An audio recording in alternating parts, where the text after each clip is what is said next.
Welcome to another episode of the A-10 Insider Podcast here on the Field of 68 Media Network. My name is Rob Dauster. I have with me Jeff Goodman, and guess what, ladies and gentlemen? We have some actual Atlantic 10 Conference college basketball games to talk about. It looks like Dayton, they don't have Malachi Smith, they don't have Kobe Ellis, they haven't been healthy all season long, but they are sitting at 3-0 at the top of the conference, and I don't know, Jeff, if there is a better player right now in the A-10. I don't know how many better players there are at the moment than DaRon Holmes. 6 straight games, 20-plus points. He's had 4 double-doubles in that time. He is right now the guy that we all expected him to be. And a little bit of a spoiler here, he's going to be joining us in just a minute. Goodman, can anyone else possibly be the A-10 player of the week at this point? No, and I don't know if anybody else can possibly be the A-10 player of the year the way he's been playing. He's been phenomenal. Obviously, they got off to a rough start, mainly because of injuries, and they struggled down in the Atlantis, but it hasn't been because of a lack of production from DaRon Holmes. He's special. We're going to talk to him. I met him when I went through Dayton in the preseason. Great kid. And, listen, Dayton, again, everybody right now is playing for the automatic bid.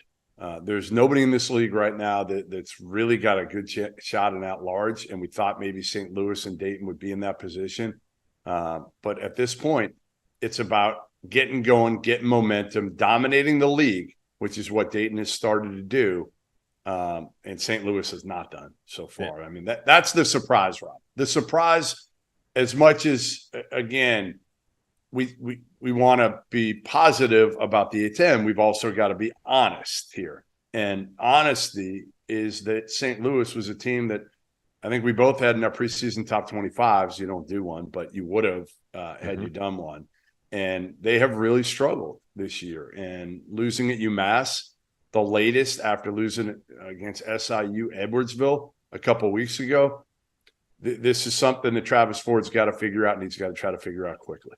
Yeah, I mean, he absolutely has gotten himself into a point where they are I don't want to say they're in trouble, because I do think it's important to also note all of their losses are, outside of the SIU Edwardsville one, all of their losses are somewhat understandable, right? You lose at UMass with the way that Frank has that team playing.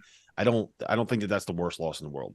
Iona is going to be a top 75 team that was on the road. That is going to end up being a quad 1 loss at the end of the day when it's all said and done. You lose to Boise State at home, not ideal, but Boise State's going to end up being a top 4 team in the Mountain West. It is what it is. It's not a horrible loss, right? But these are the games that we expected them to win. That's I know. But I'll also add this.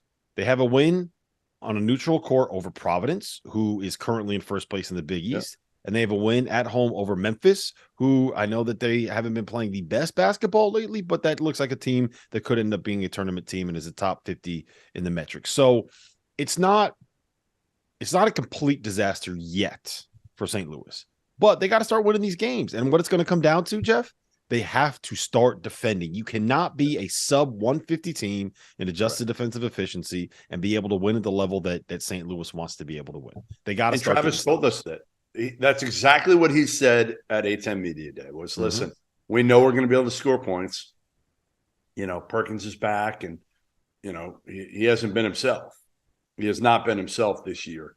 And I think that's the hard part, too, we looked at was like, how is he going to acclimate himself back into this team that was really good without him last year? Yeah, they're just not defending the way that they defended last year. So that's what's going to have to change. I still think that they are as dangerous as any team in this league. Maybe you're not going to have a situation where, you have a couple teams that are both sitting at 16-2, like we thought. I thought we both kind of entered the season expecting St. Louis and Dayton to kind of roll through everybody. But I do think that St. Louis, if there is going to be a team that is in position come late February to get an at-large bid, I still think that St. Louis has not yet played themselves entirely out of that picture. Got to start getting some wins. They lost 4 out of 6, and they probably you got to go through this league and dominate everybody. And to be in the at-large conversation, to me, St. Louis has got to win the regular season. And again, no shame in losing at UMass, but that's when Dayton probably comes out of and wins that game. And if they do, you're going to finish second at Dayton, and then Dayton's the only team that really has a shot of getting at large. Whoever wins the regular season probably has an outside chance of getting it at large right now. Yeah, they really can't lose to anybody but each other Right. at this point. They've kind of put themselves in that position. So all hope is not lost. But I'll tell you this, with the way that teams like Duquesne are playing, with the way that St. Bonaventure has started out league play, with what Frank is doing at UMass, we mentioned him.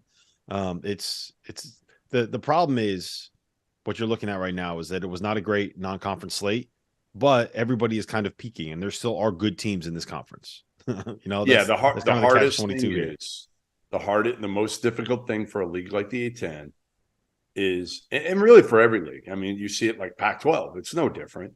If you're not winning games in November and December, that's when you build your league resume. And unfortunately, that's going to hurt the A-10 this year. And it could translate into a one bid league, an outside shot at 2, but it could very well be a one bid league because they didn't win enough games. And whether it's fair or not, justified or not, because teams get better, right? Dayton's going to be a different team, especially if they can get healthy with their guards. But ultimately, it's what you do in November because you're playing all these other teams from out of leagues, and that's how you're judging and stacking up leagues against one another. Yeah, and the other issue is that we rely so much on metrics, right? And the metrics don't care about injuries. The injuries do not matter. Same thing is we're seeing that in the ACC right now, right? Florida State had a whole bunch of injuries at the start of the year, started the season terribly.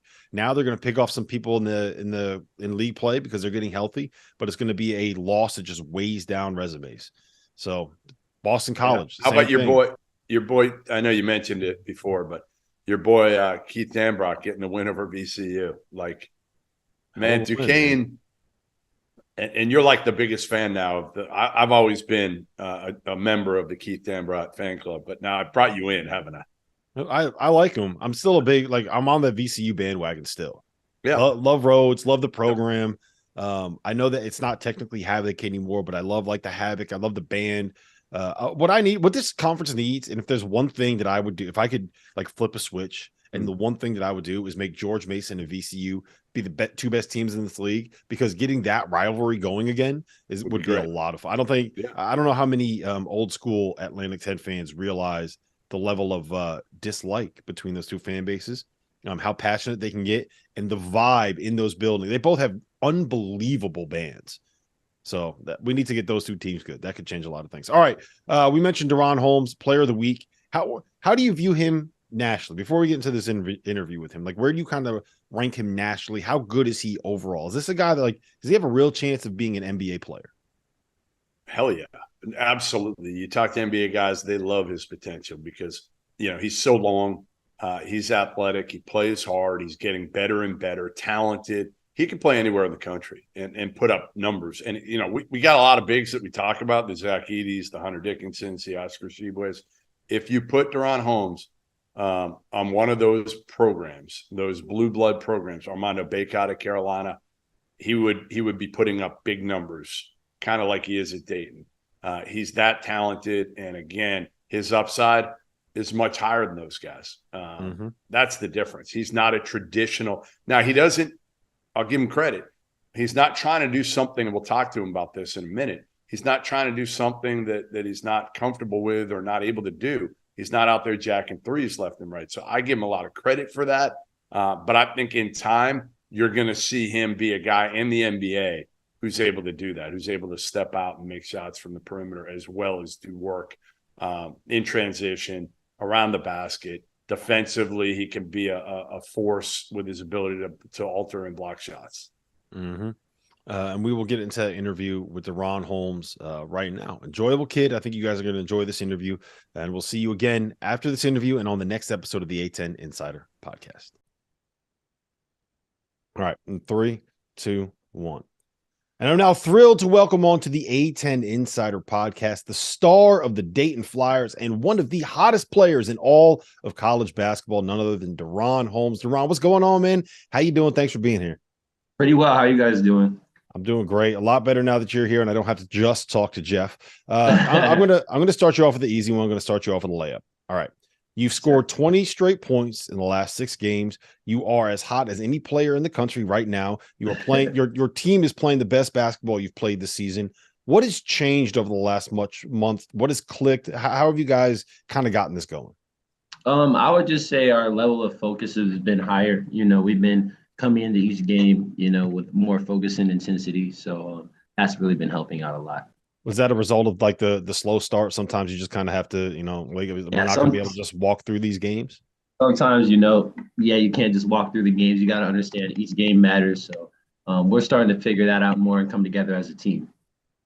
How hard has it been, DaRon? Because obviously, I had your preseason top 25. A lot of people did. Heavy expectations coming to the year. Obviously, you guys have been banged up. I mean, and it's hard to win without your top guards, right? We've Let's had be to, honest. yes, It's sir. hard. How difficult has it been? And now kind of turning the page on, all right, non-conference wasn't what we signed up for, wasn't what we wanted, but now we got league play and we got to kind of put that behind us. Yeah, like you were saying, we've had some difficult injuries, early in the season, which isn't the best. It's just been a bunch of building blocks still from there. We've handled adversity, I feel like, pretty well, especially now. But it's not the easiest. We had, like you said, preseason ranking and everything, but things kind of fell apart a little bit. But we're picking it up pretty good. You guys were able to turn it around last year as well, right? Like you didn't have a great start to the season, and then you head to the was it Orlando? I can't remember which tournament it was, but you guys go out and you knock off Kansas, obviously, a memorable game, memorable shot, and you end up having a great rest of the season. Like, what is it? Is this just like a testament to kind of the coaching staff, to the leadership in the program? Like, what is it about you guys that allowed you to stick together even through tough times? It's just figuring out what needs to be fixed, and I feel like we've done a great job as a team of, figuring that stuff out. And once we have, we're just fixing things, and we're going into every game differently. And I feel like now we're starting to be more like aggressive in terms of, just playing with force. So that's really what it's been. Was it different this year with preseason expectations? Yes, it was different, definitely. Come on, they have people like me coming in the preseason. Yeah, that's tough. That's probably why you lost some early games. You had to deal with this guy. Just messed up all the team chemistry. Hey, what's been the difference for you, DaRon? Because obviously you had a good year last year, but you weren't like the guy. This year, you've kind of had to be the guy even more. I mean, I think we all thought you were going to take a step forward, and you have. What's been the biggest change in maybe your mindset that you've probably, because your personality, you're pretty chill, aren't you? Yes, sir. Yes, sir. So how have you had to kind of come to grips with, hey, I got to be more aggressive. I got to maybe be a little bit more selfish. Just finding, when it's needed. Obviously I want to always do what's best for the team, but just try to figure out, hey, what can I do that's going to help the team out? And if it's me scoring a little bit more, like being more aggressive, creating for my teammates when double teams come, like just learning as the games go by. And the system we play in does a great job of setting me and my teammates up for success. So it's really been a lot of that. I want to turn back the clock a little bit, DaRon. I want to talk about kind of your recruitment and how you ended up at Dayton, because you are a kid from Arizona. You played at some powerhouse high schools. You were a four-star prospect. It wasn't like you were kind of a diamond in the rough, right? I think it's a little bit of a different recruitment versus someone like an Obi Toppin. So, what was it about Dayton? What was it about Coach Grant? Like, how did you end up at this program as opposed to maybe some bigger schools?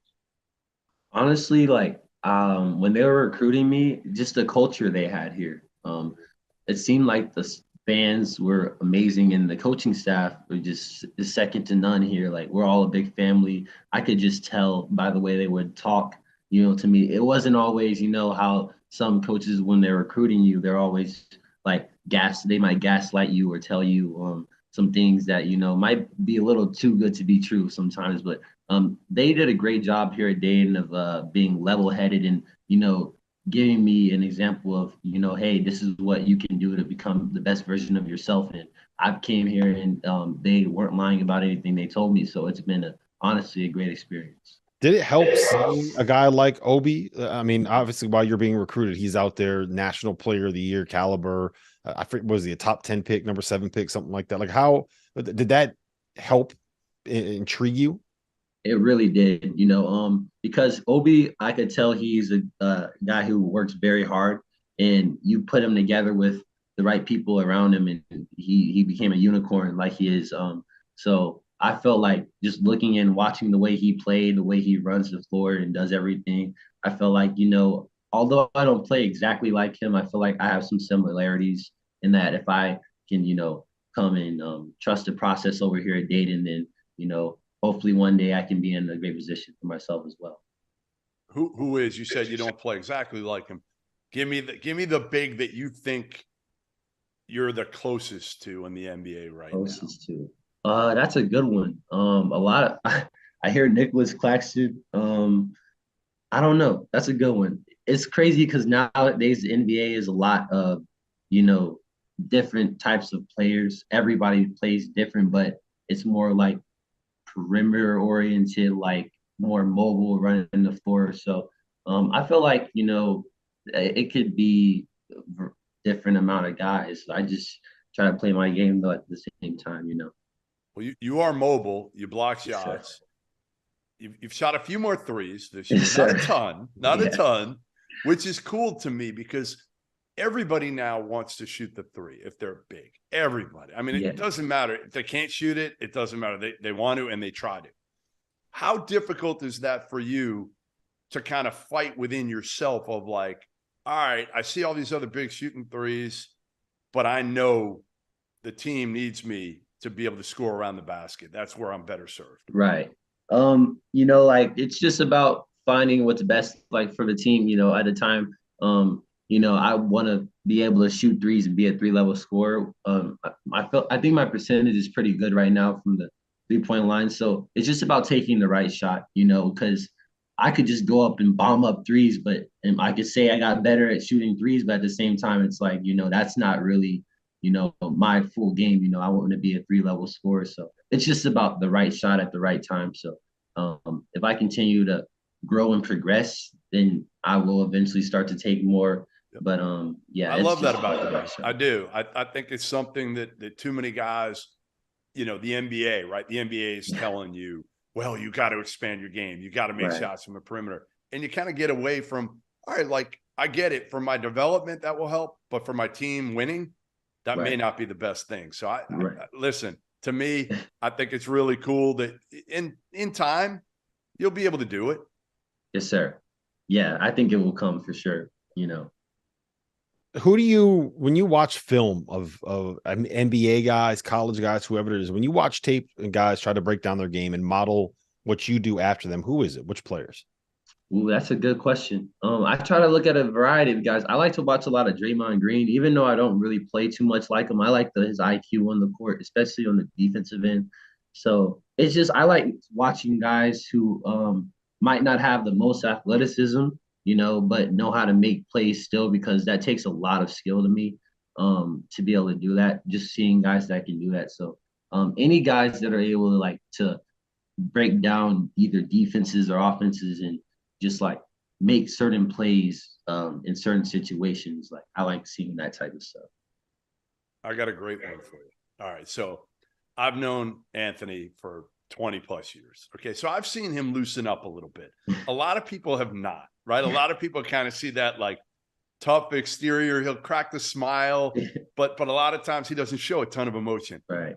Give me your favorite story of when you've seen Coach Grant just kind of let loose. Just like, have you ever seen him like just completely let loose where you're like, wow. And like, where was it? When was it? When we were in Orlando and we beat Kansas by that buzzer beater, that's probably the most loose I've seen Coach Grant. He came in like jumping, happy. We sprayed water on him. It was definitely the happiest I've seen him. What do you think of the white beard? Hey, listen, I would have the same thing probably if I let it grow out. I think he's pulling it off. I think he looks good. He does look good. He's going to look like Morgan Freeman soon. Right? I agree. All right, DaRon, I got one more for you. So you're from Arizona. We touched on that. You went to high school in Arizona and Florida, and you end up going to college in Ohio. So one, when you took your recruiting visit there, was it in the winter? And two, at what point did you realize, oh man, I'm going to have to get a heavier coat? Oh yeah. So when I took my visit here, there was a tournament called Flying to the Hoop, little high school local tournament around here. I actually didn't take an official here. I took an unofficial, so I didn't really get the whole experience. But I found out I needed a coat pretty soon. When I yeah, it gets cold up here. So I learned the hard way that you gotta wear your jacket or else it's gonna be a long day. So All right, I got one big one that I don't want to get you in trouble for, but I'm gonna ask it anyway because yes, it's sir. the reporter in me. When's Malachi? When Malachi and Kobe? Give me some updates. Are they getting close? That's a good. I think they'll be back soon. I don't know the exact time about it, but they're doing better, And the thing I like is the fact that they're leading off the court, even though they're not able to be in the game for some of these games, but they've done a great job of putting their voice in, because it still needs to be heard, and just supporting and being not being like absent from the team. They're still here to help. So that's what I really love about it. But they should be back sooner than later. You Hey, you what said that else they're are you doing supporting the over team. break? Is it just telling you what to do in practice? Is it like just cheering from the bench? Is it getting in when you guys are in film, kind of pointing out what they see? Like elaborate that a little bit. What are they kind of doing to help? So a little bit of everything, like you said, like in games, they'll be supportive, make sure the bench energy is there. That's a huge part of the game. In timeouts, they'll come in and, say certain things. Hey, look out for this. This is what I see. And in the locker room, they'll say the same thing. And in practices, they'll, encourage us and, tell us what they see on the court. So all that stuff is really helpful, to a lot of our guys. So it's been very appreciated that they're able to do that. Not a lot of players would do that if they're injured. So the I fact got that one they more did that before. stands out. So you're on break now, right? You're playing games, you're traveling, whatever. Give people kind of a glimpse into what it's like because all the students are gone. Yeah. They go home. It's just guys and maybe other sports teams, obviously the women's basketball team that are probably still on campus. What are you sleeping in? Are you, like what? Yeah. Give me a little bit on what you're doing now.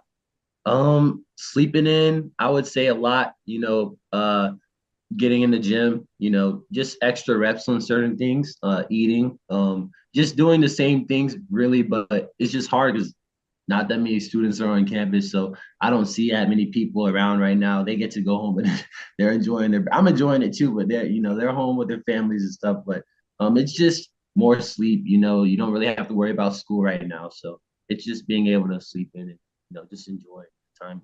He said that he's doing extra reps on eating, and that is exactly why I have to go on keto again this month. So I've been doing the same thing, DaRon. You're funny. Yes, sir. Hey, Go ahead, thanks, Jeff. You man. got anything else? We appreciate it. Good seeing you again. I'm glad you guys are off to a good start here in league play. Get the guards healthy, Yes, and hopefully you guys can turn it on and kind of be the team that we thought you were going to be. It just may be a little bit later this year. Yes, sir. I appreciate you guys a lot. Thanks, DaRon.